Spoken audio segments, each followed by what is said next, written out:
Hello everyone, welcome back to the channel. इस video में देखने वाले हैं जीएफजी का problem of the day, that is weighted job scheduling. ठीक है, तो अगर हम क्वेश्चन देखने की बात करें तो भाई क्वेश्चन में दिया हुआ है कि आपको एक 2D एरे दिया होगा जॉब्स। ठीक, अब 2D एरे क्या है भाई? 2D एरे में आपको n जॉब्स दी हुई हैं और उसके करस्पॉन्डिंग कुछ वैल्यूज दी हुई हैं। ठीक, अब हर एक जॉब के करस्पॉन्डिंग आपको क्या क्या डिटेल्स दी हुई हैं कि भाई देखो, jobs of I dot zero आपको रिप्रेजेंट करेगा कि भाई स्टार्ट टाइम क्या है उस जॉब का। Jobs of I dot one आपको क्या रिप्रेजेंट करेगा? फर्स्ट इंडेक्स पे पढ़ा होगा कि भाई एंड टाइम क्या है उस जॉब का, तो यानी कि आपको स्टार्ट टाइम पता है उस जॉब का, एंड टाइम पता है उस जॉब का। और बेसिकली सेकंड इंडेक्स पे क्या पढ़ा होगा? सेकंड इंडेक्स पे पढ़ा होगा कि आपको कितना प्रॉफिट होगा आफ्टर कंप्लीटिंग दैट जॉब। ठीक, तो आप इसको एक तरीके से टास्क की तरह समझ सकते हो कि भाई ये टास्क इस टाइम से इस टाइम पे खत्म होगा, और अगर आप ये टास्क करते हो तो आपको इतना अमाउंट ऑफ प्रॉफिट होगा। ऐसे आपके पास एन जॉब्स हैं। ठीक, now what you want, now you want कि भाई आपको मैक्सिमम प्रॉफिट चाहिए। आपको इनमें से कुछ जॉब्स परफॉर्म करनी है और कुछ मैक्सिमम प्रॉफिट आप कितना ला सकते हो वो चाहिए आपको। ठीक, अब लेकिन एक कंस्ट्रेंट है कि भाई एक टाइम पे आप एक ही जॉब कर रहे हो। अगर मान लो ये इस जॉब का स्टार्ट टाइम है 2, इस जॉब का एंड टाइम है 5, तो भाई 2 से 5 तक अब आप यही जॉब करने में बिजी हो। अब दूसरी जॉब अगर मान लो 3 से 6 की है तो भाई वो आप जॉब नहीं कर सकते हो। क्यों? क्योंकि 2 से 5 आप ये वाली जॉब कर रहे हो, तो आपका बेसिकली अगर दूसरी भी जॉब करोगे तो 3 to 5 जो है वो आपका ओवरलैपिंग टाइम हो जाएगा। ठीक, क्या कह रहा हूँ मैं कह रहा हूँ कि भाई अगर एक 3 से 5 की जॉब है आपके पास और एक 2 से लच्छे 4 की जॉब है आपके पास। ठीक, तो भाई लच्छे इसका कॉस्ट, इसमें आपको प्रॉफिट मिलेगा लच्छे 5 रुपीज़ और इसमें आपको प्रॉफिट मिलेगा लच्छे 7 रुपीज़। ठीक, तो आप कह रहे हो कि भाई मैंने 2 से 4 वाली जॉब स्टार्ट करी करना, तो मतलब 2 3 4 पे मैं बिजी रहूँगा। अब आप बोल रहे हो कि भाई एक और दूसरी जॉब आई जो कि 3 से 5 का टाइम है, जिसका 3 पे स्टार्ट होती है 5 पे एंड होती है।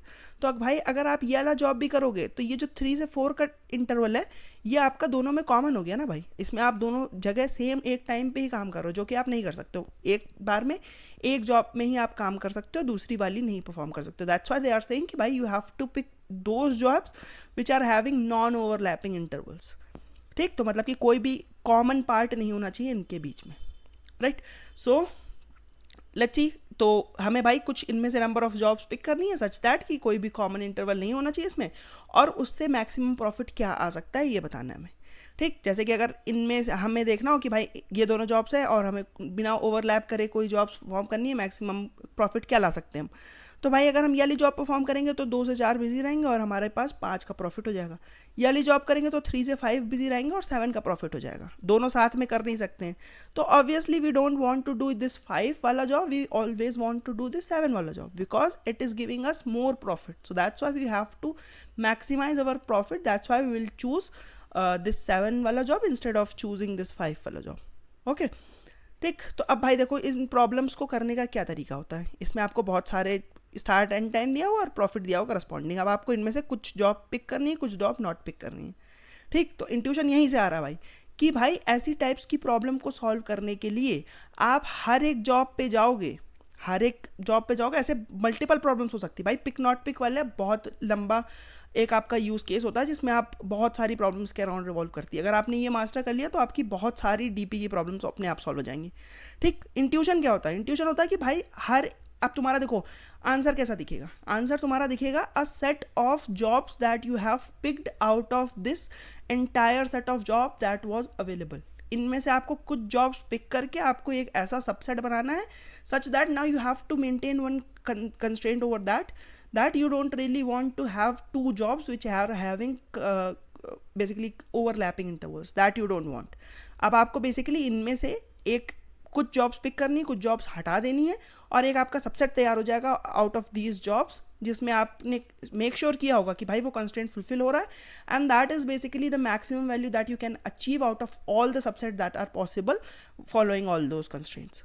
ठीक, तो भाई अब ये सबसेट बनाने के लिए आप क्या कर सकते हो? मैं बोला कि भाई अब आप हर एक एक जॉब पे जाओगे एक एक करके, उनसे बोलोगे कि भाई तुम्हारे पास 2 चॉइस है, या तो मैं इस जॉब को अपने सबसेट का पार्ट बनाऊंगा या तो इस जॉब को अपने सबसेट का पार्ट नहीं बनाऊंगा। ठीक, सबसेट का पार्ट नहीं बनाना is a very easy choice, क्योंकि आपको भाई कुछ नहीं करना है। आपने कहा कि भाई ये 3 से 5 की जॉब है, इसमें 7 रुपये प्रॉफिट मिल रहा है, मेरे को नहीं चाहिए जॉब। अगर आपको चाहिए ही नहीं तो भाई आपको कोई कंस्ट्रेंट मेंटेन ही नहीं करना, क्योंकि आप कुछ अपने सबसेट में डाल ही नहीं रहे हो। दूसरा केस हो सकता है कि भाई जब आपने कहा कि भाई मेरे को ये जॉब चाहिए, तो अब आप विलिंगली इस जॉब को चूज कर रहे हो, that's one now you have to maintain constraint. Constraint क्या था कि भाई इस जॉब को ऐड करने से ये किसी और ऑलरेडी एडेड जॉब के साथ कोई ओवरलैप तो नहीं क्रिएट कर रहा है। अगर ओवरलैप क्रिएट कर रहा है then that case you can't really pick that. तो भाई यहाँ पे आपका नॉट पिक तो इज़ वेरी इजी कि भाई नॉट पिक करना है तो इसको छोड़ दो। Pick is basically your selective choices कि भाई अगर इस कंस्ट्रेंट को फुलफिल करा जा रहा है then only you can pick, otherwise you can't pick. ठीक, तो भाई अब देखते हैं हम क्या कर सकते हैं इसमें। हमारे पास देखो अभी कोई चॉइस नहीं है। अगर अभी हम कोई भी एक रैंडम जॉब पिक करते हैं और उसको कहते हैं कि भाई ये इसमें जा सकता है कि नहीं, तो हमें अब पूरे अपने इस सबसेट के ऊपर ट्रैवर्स करके चेक करना पड़ेगा कि भाई लच्छे हमने इसमें ऑलरेडी जॉब्स रखी है कि भाई एक 3 से 5 की जॉब है, एक लच्छे 10 से 15 की जॉब है, एक भाई लच्छे 7 से लेके 9 की जॉब है। अब एक नई जॉब मैं ऐड करना चाह रहा हूँ 2 से लेके लच्छे 6 की। ठीक, तो भाई अब मेरे को हर एक इंटरवल पे ट्रैवर्स करना पड़ेगा जो ऑलरेडी चूजन है कि भाई क्या मैं तुम्हारे साथ इन्वॉल्व हो सकता हूँ। अगर भाई मैं तुम्हारे साथ कोई ओवरलैप तो नहीं क्रिएट कर रहा हूँ, ये बोल देगा कि भाई तुम तो मेरे साथ ओवरलैप क्रिएट करो क्योंकि मैं ऑलरेडी 3 से 5 बिजी हूँ। तुम कह रहे हो कि भाई 2 से 6 एक और जॉब कर लो। नहीं भाई, मैं 3 से 5 बिजी हूँ। I can't really do any basically other job in that period of time, so that's why you can't really pick this. तो यही बोल रहा हूँ भाई मैं कि आपको अब हर एक इंटरवल पे जाके पूछना होगा जो आपने ऑलरेडी सेलेक्ट कर चुके हो, जो आप ऑलरेडी पिक कर चुके हो, कि भाई क्या ये नया इंटरवल जो मैं ऐड करने की कोशिश कर रहा हूँ क्या भाई इनके साथ कोई ओवरलैप तो नहीं क्रिएट हो रहा। तो that is not basically a very good thing to do, क्योंकि आपको इसमें हर एक जॉब पिक करने के लिए आपको बेसिकली पूरे इंटरवल पे ट्रैवर्स करना पड़ेगा। अब देखो अगर हमें इस ट्रैवर्सल से बचना है तो अभी क्या सीन है, अभी सीन है भाई कि इसमें कोई ऑर्डरिंग नहीं है। अभी एक जॉब के बेसिस पे आप कुछ भी नहीं बता सकते इस पूरे सेट का कि क्या सीन है इस सेट का। लेकिन मैं कहता हूँ कि ऐसे जॉब्स, ऐसी बेसिकली प्रॉब्लम्स को सॉल्व करने के लिए आप क्या कर सकते हो, आप इसको किसी बेसिस पे सॉर्ट कर सकते हो। ठीक, यूजुअली क्या करा जाता है, यूजुअली इसको एंड टाइम के बेसिस पे सॉर्ट करा जाता है। एंड टाइम के बेसिस पे सॉर्ट करने से क्या बेनिफिट होता है, एक बार मैं सॉर्ट करता हूँ फिर आपको दिखाता हूँ कि क्या बेनिफिट एक्चुअल में होता है। ठीक, तो भाई हमारे पास लच्छे ये वाला था, एक 1 से 2 की जॉब है आपके पास। प्रॉफिट अभी के लिए छोड़ सकते हैं, प्रॉफिट बाद में हम डीपी में हैंडल कर लेंगे। एक लच्छे 6 से 19 की जॉब है, एक लच्छे आपके पास 7 से 10 की जॉब है, एक लच्छे आपके पास 3 से 5 की जॉब है। लच्छे ये सारी जॉब्स हैं आपके पास। अब इनको मैं एंड टाइम के बेसिस पे सॉर्ट करता हूँ कि भाई ये 1 से 2 वाली जॉब है, इसका एंड टाइम 2 है। इसके बाद नेक्स्ट बिगर एंड टाइम क्या है, 5, तो 3 से 5 वाली जॉब नेक्स्ट है। इसके बाद भाई मेरी 7 से 10 वाली जॉब है नेक्स्ट, एंड इसके बाद मेरी 6 से 19 वाली जॉब है नेक्स्ट। सॉर्ट किस बेसिस पे किया, एंड टाइम के बेसिस पे किया। देखो स्टार्ट टाइम के बेसिस पे अभी भी ये गारंटी नहीं कि ये सॉर्टेड है कि नहीं, राइट। तो भाई क्यों हम एंड टाइम के बेसिस पे सॉर्ट कर रहे हैं, एंड टाइम के बेसिस पे सॉर्ट करने से पता है क्या होगा। अब मैं अगर कोई भी एक जॉब पिक करूंगा तो अब मेरे को पता है कि भाई ये अगर इसका एंड टाइम है 10, तो पता है क्या, इससे पहले की जो भी वैल्यूज़ है वो सारी वैल्यूज़ मेरी 10 से छोटी होंगी। ये कैसे कह सकता हूँ मैं, क्योंकि भाई देखो ये हमेशा always this is the case कि भाई स्टार्ट टाइम जो है आपका वो हमेशा छोटा होगा एंड टाइम से, तभी आपका एक इंटरवल बना पाओगे आप। ठीक, तो मतलब कि इसका स्टार्ट टाइम इसके एंड टाइम से छोटा होगा, इसका स्टार्ट टाइम इसके एंड टाइम से छोटा होगा, इसका स्टार्ट टाइम इसके एंड टाइम से छोटा होगा। ठीक, तो अगर मैं इसको A1 और B1 के फॉर्म में रिप्रेजेंट करूँ तो भाई A1 will always be lesser than B1। Similarly ये अगर A2 है मेरा और ये B2 है तो भाई A2 will always be lesser than B2। यहाँ पे मेरा A1 is start time of 1, B1 is basically and time of 1 first job. ठीक, ऐसे ही आपका A3 is less then B3। तो भाई अब मैं कह रहा हूँ कि B3, अगर मैंने B3 चूज़ किया तो मैं कह रहा हूँ कि भाई ये बची हुई सारी वैल्यूज इससे छोटी होंगी। आप बोलोगे कैसे, मैं कहूँगा क्योंकि भाई ये मैंने कहा था कि ये एंड टाइम के बेसिस पे सॉर्ट है, तो इसका मतलब जो मेरा B3 है that is greater than your B2 as well as B1। तो भाई ये मेरा B2 और B1 से बड़ा है ऑब्वियसली। अब क्योंकि भाई मेरा जो A2 था वो मेरा ऑलवेज छोटा था B2 से, और मेरा B3 कह रहा हूँ मैं कि ये बड़ा है B2 से, तो मतलब कि A2 से भी बड़ा होगा, सिमिलरली A1 से भी बड़ा होगा और A3 से भी बड़ा होगा, क्योंकि A3 तो इसका ही स्टार्ट टाइम है। तो भाई इससे आपको ये पता चल गया कि भाई अगर कोई भी वैल्यू मैं पिक कर रहा हूँ तो उसका एंड टाइम जो होगा वो उससे पहले की सारी वैल्यूज से बड़ा होगा। कैसे बेनिफिट करेगा ये भी हम आगे देखते हैं। ठीक, बट हमने क्या किया, हमने पूरी जो हमारे पास जॉब्स की पूरा सेट था उसे हमने सॉर्ट कर लिया on the basis of and time कि भाई एंड टाइम के बेसिस पे ये इंक्रीजिंग होना चाहिए। अब फिर से हम दोबारा उस पर ही आते हैं कि भाई क्या कर रहे थे हम पिक कर रहे थे या तो नॉट पिक कर रहे थे। ठीक, पिक करते हैं तो भाई हमारे पास क्या हो जाता है, पिक करने पे हमें कुछ चेक करना पड़ता है कि भाई क्या इसको पिक करना पॉसिबल है, अगर इसको पिक करा तो कौन सी जॉब्स पिक कर सकते हो। और या तो नॉट पिक वाला केस इज़ वेरी इजी कि नॉट पिक करो तो भाई जितना भी मेरा पहले तक का प्रॉफिट है that will be your profit, क्योंकि इसमें कोई भी तुम एक्स्ट्रा प्रॉफिट नहीं कमा पा रहे हो।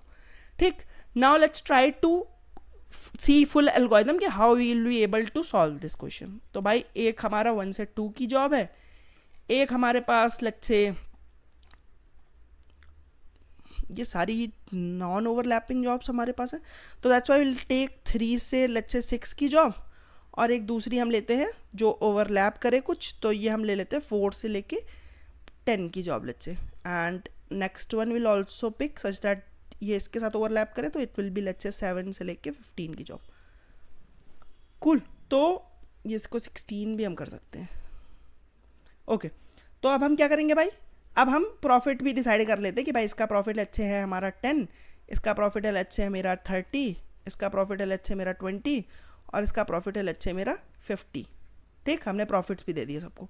अब हम देखते हैं कि भाई हम इस प्रॉब्लम को ओवरऑल सॉल्व कैसे करेंगे। ये सॉर्ट कर लिया हमने एंड टाइम के बेसिस पे, अब स्टार्ट करते हैं।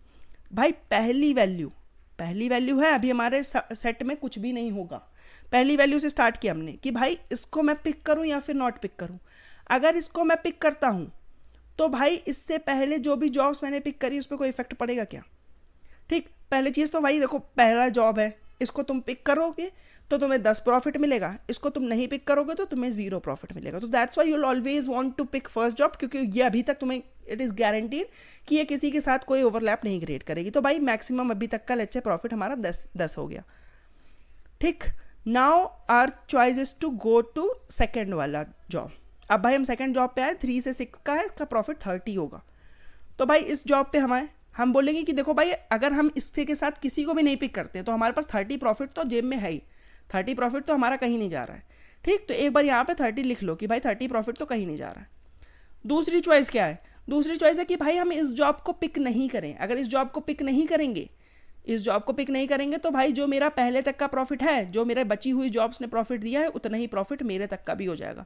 पहले तक की जॉब्स का प्रॉफिट 10 है तो भाई 10 ही मेरे तक का भी प्रॉफिट हो जाएगा, लेकिन हमारे पास ऑलरेडी एक बेटर वैल्यू है।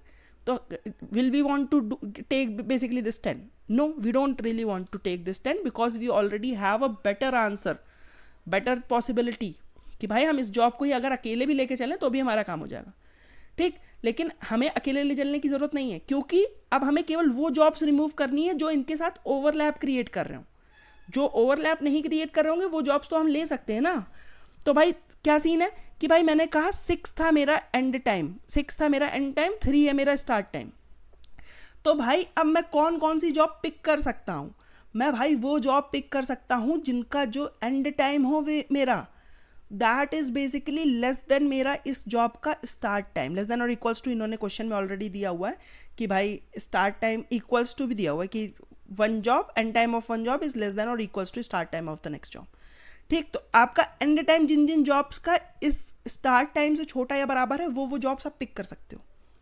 ठीक, अब फ़ायदा क्या हो रहा है इसका कि भाई आपका जो एंड टाइम है ना ये एक सॉर्टेड एरे है, तो अब आपको इसमें चूज़ करना है कि भाई अब क्वेश्चन पता है क्या हो गया, क्वेश्चन भाई हो गया कि आपके पास एक सॉर्टेड एरे दिया हुआ है जिसमें आपको एक रैंडम सा लेट्स से स्टार्ट टाइम आया, आपके पास रैंडम सा स्टार्ट टाइम लेट्स से ये 6 है मान लो, रैंडम से स्टार्ट टाइम आया लेट्स से आपके पास कि भाई 3।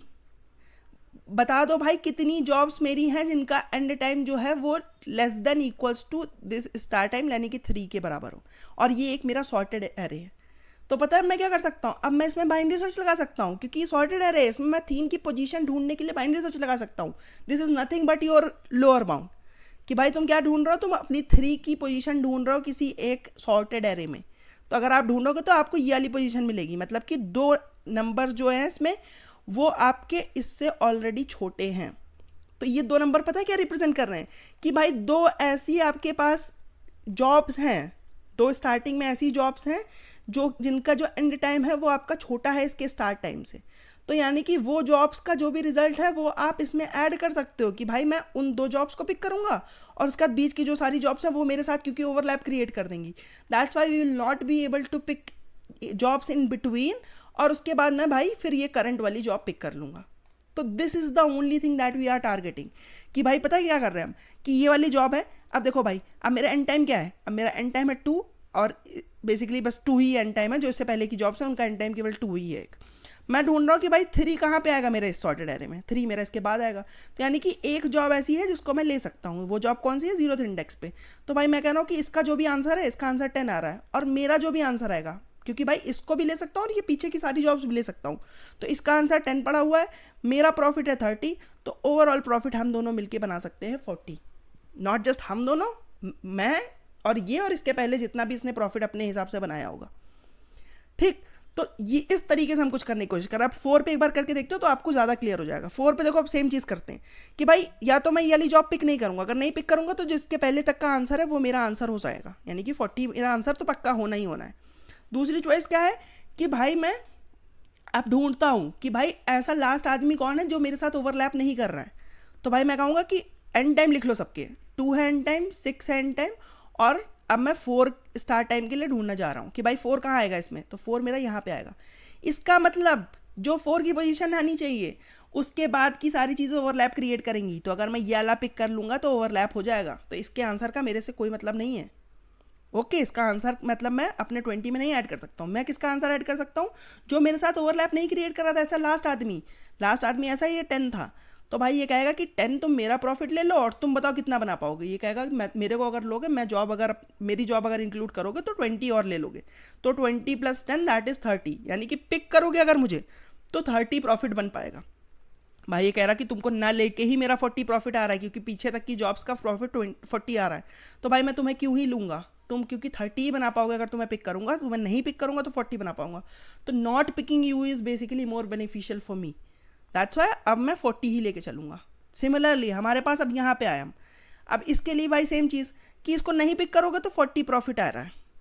अब इसको पिक करोगे तो क्या सीन बनेगा, इसको अगर तुम्हें पिक करना है तो भाई तुम देखोगे फिर से एंड टाइम सबके सॉर्टेड करो, 2, 6, 16 एंड टाइम सारे लिख लिए। अब ढूंढोगे कि भाई 7 की पोजीशन क्या है, 7 की पोजीशन यहाँ पे कहीं आएगी, 7 की पोजीशन यहाँ कहीं आएगी। तो यानी कि मतलब 2 और 6 तुम्हारे आंसर का पार्ट बन सकते हो। तो अब तुम्हें देखना है कि 6 का इंडेक्स ढूंढो, 6 पे आंसर क्या स्टोर्ड है, 40। 6 तक के लोग मिलके 40 प्रॉफिट इकट्ठा कर सकते हैं, बीच के लोगों को छोड़ना पड़ेगा क्योंकि तुम्हें वो ओवरलैप क्रिएट कर देंगे। तो 40 प्रॉफिट ये लोग इकट्ठा कर पाएंगे। इसने कहा मेरी जॉब से 50 प्रॉफिट आएगा, तो 50 + 40 दैट इज़ 90, और it is better than not picking me. तो भाई इसको हम हमेशा पिक करना चाहेंगे।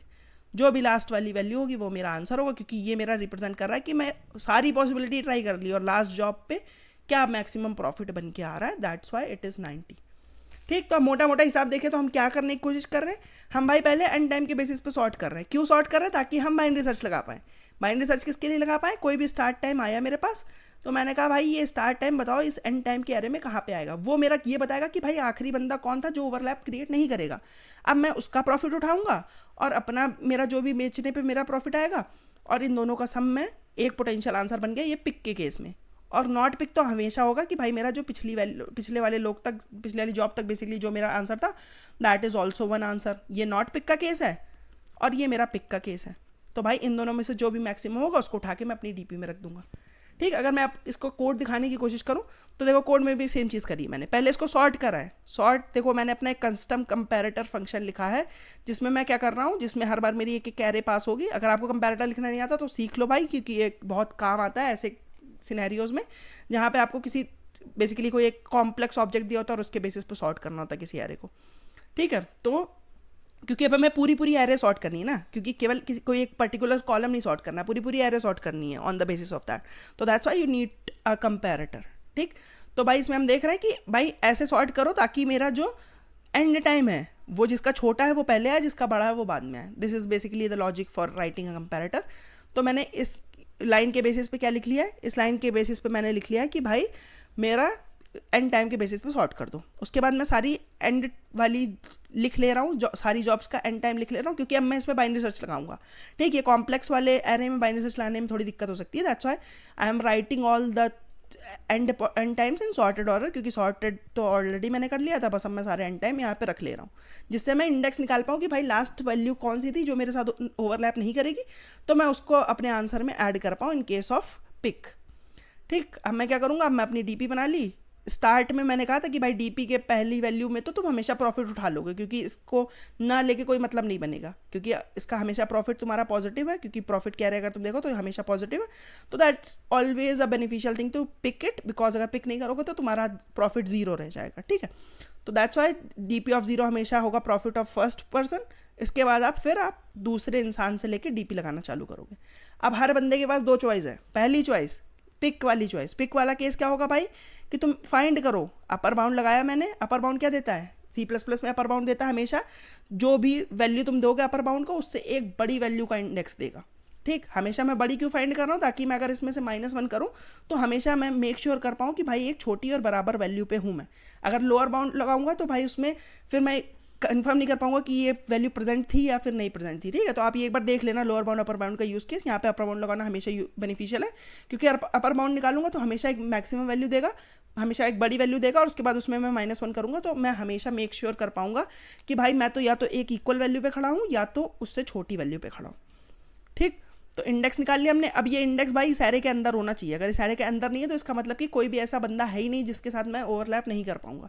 तो उस केस में क्या करूंगा मैं, उस केस में भाई मैं कह दूंगा कि मेरा जो प्रॉफिट है वही ले लो, मैं किसी और के साथ नहीं बना पाऊंगा, मेरा जो प्रॉफिट है वही ले लो। क्या केस है इसका भाई, केस ये हो सकता है कि मान लो भाई एक है 1 से 5 की अरे, 1 से 5 वाली एक जॉब है आपकी, एक जॉब है लेट्स से 2 से लेके 6 वाली, और आपकी थर्ड जॉब जो है वो है भाई 3 से लेके 4 की। तो अब भाई देखो ये 3 से 4 वाली जॉब क्या होगा, ये 5 लिखा, ये 6 लिखा। अब जो 3 है भाई वो यहाँ पे कहीं आ रहा है, ये आपका 0th इंडेक्स, ये फर्स्ट इंडेक्स है, 3 आपका यहाँ कहीं आ रहा है, दैट इज -1th इंडेक्स। ठीक, तो अब इसका मतलब कि ये किसी के साथ भी ओवरलैप नहीं कर पाएगा। तो भाई इसका जो भी प्रॉफिट है, लेट्स से इसका प्रॉफिट 60 होता है, इसका 10 होता है, इसका लेट्स से 20 होता, तो भाई ये 60 प्रॉफिट तो आप हमेशा लेना चाहोगे ना, कि भाई क्या हुआ कि अगर ये किसी के साथ ओवरलैप नहीं कर क्या हुआ कि अगर इसका बेसिकली किसी और के साथ आप प्रॉफिट ऐड नहीं कर सकते हो, इसका आप 0 के साथ ऐड कर लो प्रॉफिट, तो ये 60 प्रॉफिट आप लेना चाहोगे। दैट्स वाई पिक केस में आप हमेशा इसका प्रॉफिट ले लोगे। अगर मान लो आपकी ये कोई वैलिड इंडेक्स पे पॉइंट कर रहा है तो भाई उसका भी प्रॉफिट ऐड कर लो, उस इंडेक्स तक का आंसर ऐड कर लो। अगर नहीं कर रहा है तो भाई इस आंसर उसका 0 मान लो कि भाई वहाँ तक का आंसर लेट से 0 है। ठीक, तो ये आपका पिक वाला केस हो गया भाई कि आपने इंडेक्स निकाला लास्ट नॉन ओवरलैपिंग उसका जॉब का, उसके बाद वहाँ तक का आपने आंसर अपने उसमें ऐड कर लिया, तो आपके अब DP ऑफ I में क्या एडेड है, पिक वाला केस का आंसर एडेड है। अब एक दूसरी चीज़ हो सकती है कि भाई नॉट पिक करके बेटर आंसर आ रहा हो। अगर नॉट पिक करके बेटर आंसर आ रहा हो तो आप देख लो कि भाई DP ऑफ I -1 पे क्या पड़ा हुआ है। अगर वो बेटर है तो भाई मेरा DP ऑफ I को अपडेट कर दो उस वैल्यू से। ठीक, ऐसा करते करते फाइनली जो मेरा DP ऑफ N -1 पे पड़ा होगा, यानी कि लास्ट जॉब का जो भी मेरा आंसर निकल के आया होगा, that will be your best answer जो आप पोटेंशियली अचीव कर सकते हो by choosing non overlapping jobs. ठीक है, तो ये मैंने ऑर्डर ऑफ एन टाइम में हमने देखो इसको कर लिया, और एक DP हम बना रहे हैं that will always take order of n space, और यहाँ पे हमने सॉर्टिंग भी लगाई हुई है, तो मेरा बेसिकली ये n log n का टाइम यहाँ पे गया, और ये बेसिकली n का टाइम गया, तो n log n plus n that is एसिम्प्टोटिकली अगर देखोगे तो n log n का सोल्यूशन है हमारा ये, और DP हम लगा रहे हैं तो that's why DP will also take order of n का स्पेस। ठीक, तो उम्मीद करता हूँ कि भाई आपको ये प्रॉब्लम समझ में आओगे। अगर आपको इसमें कोई भी डाउट है तो आप मेरे से कमेंट सेक्शन में पूछ सकते हैं, I would love to answer that. अगर आपको वीडियो पसंद आया तो इसको लाइक कर देना, चैनल को सब्सक्राइब कर देना। मैं मिलता हूँ आपसे किसी और वीडियो में, तब तक के लिए बाय बाय।